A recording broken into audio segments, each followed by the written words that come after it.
जय हिंद दोस्तों, मैं आशीष आपके अपने चैनल @physics.07 में एक बार फिर से स्वागत करता हूं। पिछली क्लास में हमने आप लोगों को क्लास 9th के चैप्टर 1 की पूरी थ्योरी समझाई थी, जिसके क्वेश्चन आंसर एक दो लिखवाए थे।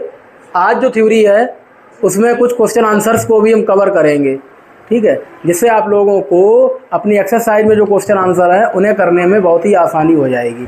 फिर भी अगर कोई क्वेश्चन छूटता है तो आप लोग कमेंट बॉक्स में कमेंट करके हमसे पूछ सकते हैं। आइए शुरू करते हैं। पाठ का नाम जैसा कि आपको पता है, हमारे आसपास के पदार्थ, मैटर्स इन आवर सराउंडिंग्स। तो इस पाठ में जो टॉपिक हैं उन पे आते हैं। चैप्टर में क्या क्या पढ़ेंगे, जैसे पदार्थ की परिभाषा क्या होती है, कणों के गुणधर्म क्या होते हैं, पदार्थ की भौतिक अवस्थाएं। प्रायः जो पदार्थ होता है वो ठोस, द्रव और गैस के रूप में पाया जाता है, यही पदार्थ की भौतिक अवस्था होती है। कणों के गुणधर्म क्या होते हैं, पदार्थ के कणों के बीच एक रिक्त स्थान होता है जो कि निरंतर गतिशील होते हैं और एक दूसरे को आकर्षित करते हैं। ये कहा जाता है ब्रह्मांड में प्रत्येक कण एक दूसरे कण को आकर्षित करता है और उन दोनों कणों के बीच में एक गैप होता है। यह गैप जो होता है, उस गैप के बीच में कण हमेशा निरंतर मोशन करते रहते हैं, गति करते रहते हैं और एक दूसरे को अट्रैक्ट करते रहते हैं। ये कणों की प्रकृति है। और पदार्थ की परिभाषा क्या होती है, पदार्थ विश्व की प्रत्येक वस्तु जो स्थान घेरती है और जिसमें आयतन होता है उसे हम पदार्थ कहते हैं। ऐसी कोई भी वस्तु जो स्थान घेरती है और जिसमें आयतन होता है या द्रव्यमान होता है उसे हम पदार्थ कह सकते हैं। चाहे कोई वस्तु हो, आप देखेंगे अगर वो जगह घेर रही है और उसमें द्रव्यमान है, मतलब उसका कोई ना कोई वजन है, उसका मास है, तो वो चीज़ पदार्थ कहलाएगी। जैसे हमारे हाथ में ये जो डिजिटल मार्कर है, ये भी अगर कहीं रख दें तो ये जगह घेर लेगा और इसका अपना एक मास है। या आप लोग जैसे खाना खाते हो, मान लो आपने आलू लिया तो आलू एक जगह पर रख दो तो आप देखेंगे आलू एक जगह घेर लेती है और उसका अपना मास होता है। तो प्रत्येक पदार्थ जो जगह घेरती है और जिसमें द्रव्यमान होता है, हम उन सभी चीज़ों को पदार्थ, मैटर कह सकते हैं। पदार्थ की मुख्य अवस्थाएं, प्रायः पदार्थ ठोस, द्रव और गैस 3 रूपों में पाया जाता है। ठोस क्या होता है, द्रव क्या होता है, गैस क्या होता है, जैसा कि हम आपको थ्योरी में बता चुके हैं। फिर से एक बार आइए उन्हें जानने की कोशिश करते हैं। निश्चित आकार और निश्चित आयतन होता है। जो ठोस होते हैं उनका जो आकार होता है और आयतन होता है वो निश्चित होता है, definite volume and definite size. द्रव क्या होता है, अनिश्चित आकार परंतु निश्चित आयतन।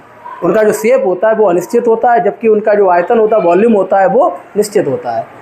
और उदाहरण, ठोस के लिए उदाहरण है बर्फ है, लोहा है, जबकि द्रव के लिए उदाहरण है जल है या तेल है। अन्य जो लिक्विड्स होते हैं उन सभी को हम द्रव या लिक्विड कह सकते हैं। नेक्स्ट वन है गैस, अनिश्चित आकार। इसमें आकार और आयतन दोनों ही अनिश्चित होते हैं, मतलब निश्चित नहीं होते हैं। जैसा कि फिगर के माध्यम से आप देख सकते हैं, सॉलिड, लिक्विड, गैस और एक नेक्स्ट स्टेज आती है प्लाज्मा, जो कि आगे की क्लासेस में आप पढ़ेंगे, जो कि पदार्थ की 4th स्टेट कहलाती है। नेक्स्ट है, हाँ, अब बात करते हैं थोड़ा प्रश्न उत्तर की। जैसे प्रश्न पूछा जाता है, निम्न में से कौन से पदार्थ हैं, एक सीरीज टाइप की दी जाएगी, उसमें आपको बताना है कि इनमें से कौन पदार्थ है और कौन पदार्थ नहीं है। जैसे कुर्सी है, मैंने ये बताया पदार्थ कौन होता है, जो स्थान घेरे और जिसका एक द्रव्यमान हो, कोई भी द्रव्यमान हो, उन चीज़ों को हम पदार्थ कहेंगे। जैसे देखिए कुर्सी है, कुर्सी स्थान घेरती है और उसका एक द्रव्यमान होता है, तो कुर्सी जो है वो पदार्थ की कैटेगरी में आ जाती है।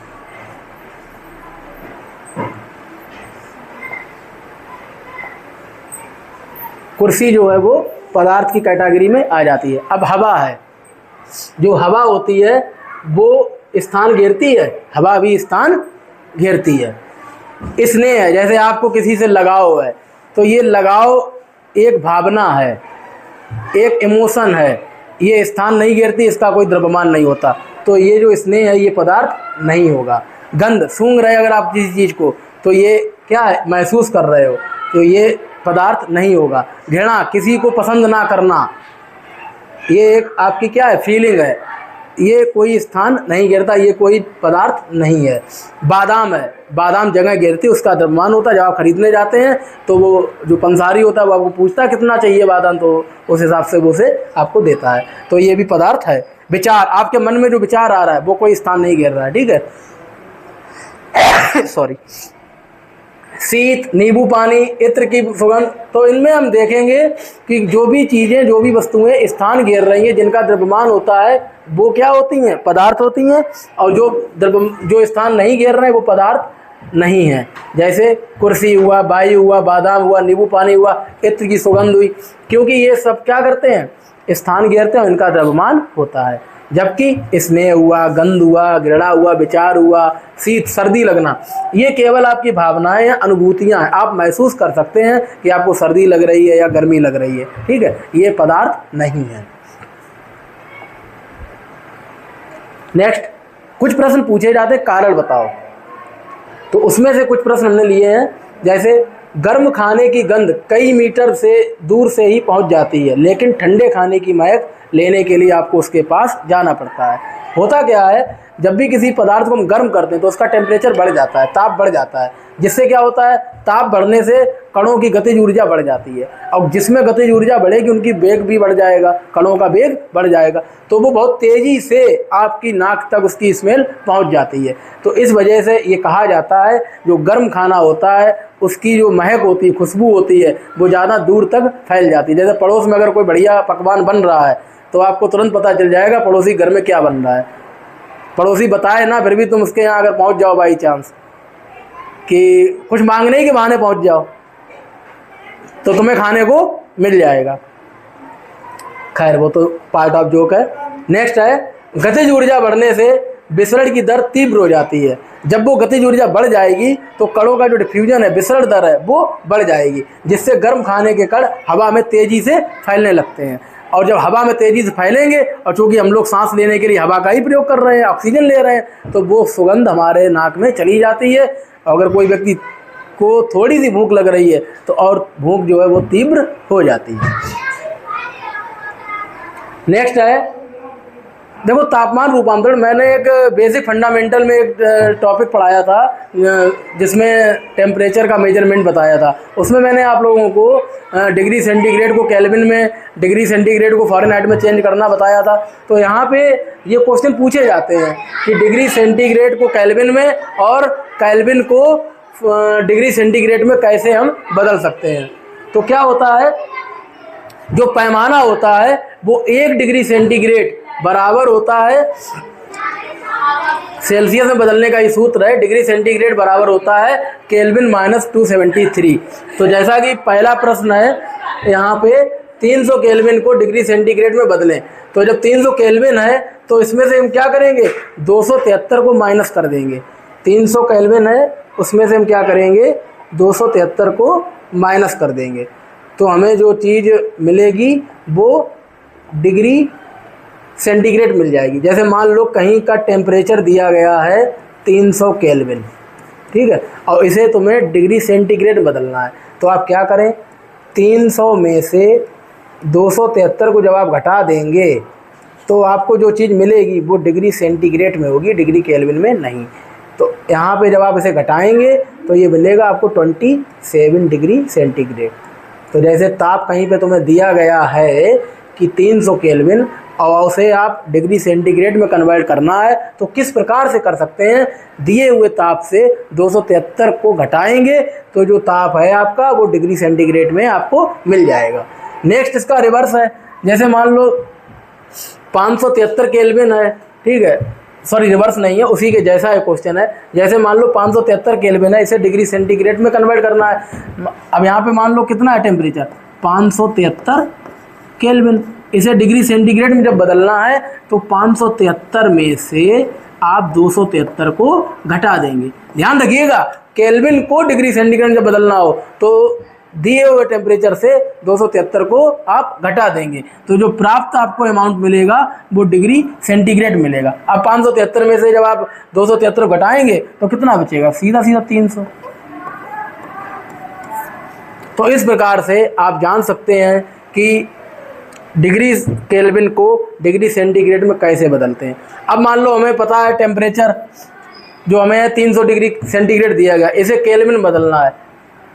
जैसे हमें दिया गया T बराबर 300 डिग्री सेंटीग्रेड और इसे केल्विन में बदलना है, तो आप क्या करेंगे, जैसे यहाँ पे माइनस किया था 273, यहाँ पे जोड़ देंगे 300 प्लस 273। अब ये जो चीज़ तुम्हें प्राप्त हो रही है ये केल्विन में प्राप्त हो रही है, तो ये कितना हो जाएगा 573 केल्विन। आप उत्तर मिला सकते हैं, जो क्वेश्चन था वही तो आंसर आ रहा है। तो यहाँ से आप मैच कर सकते हैं कि डिग्री सेंटीग्रेड को केल्विन में कैसे बदलते हैं और केल्विन को डिग्री सेंटीग्रेड में किस प्रकार से बदला जाता है। इससे संबंधित एक क्वेश्चन आपके एग्जाम में आता है और ये चीज़ जो है वो कंपटीशन में भी पूछी जाती है। कई प्रकार के जो एग्ज़ाम होते हैं जैसे TET हुआ, CTET हुआ, पेट हुआ, इन सभी में अगर साइंस आ रही है, GS आ रही है, तो एक क्वेश्चन इसमें से ज़रूर पूछा जाता है।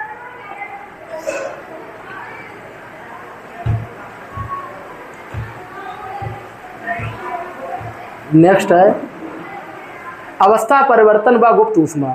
अवस्था परिवर्तन में स्थिर ताप, अवस्था जैसे किसी भी पदार्थ की अवस्था में परिवर्तन हो रहा है, स्टेट में चेंज हो रहा है, तो किसी भी पदार्थ की अवस्था परिवर्तन के दौरान दी जाने वाली ऊष्मा कणों के मध्य आकर्षण बल को तोड़ने में व्यय होती है।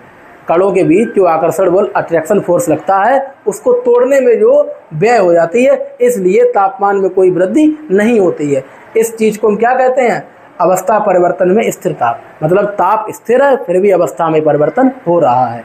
क्यों, किसी भी पदार्थ के अवस्था परिवर्तन के दौरान जब उस पदार्थ की अवस्था में परिवर्तन हो रहा है उस समय उसको जो ऊष्मा दी जा रही है वो कणों के बीच लगने वाले आकर्षण बल को तोड़ने में खर्च हो जाती है, तो जिससे क्या होता है, इसलिए ताप में कोई वृद्धि नहीं होती है, ताप में कोई भी इंक्रीज नहीं होता है।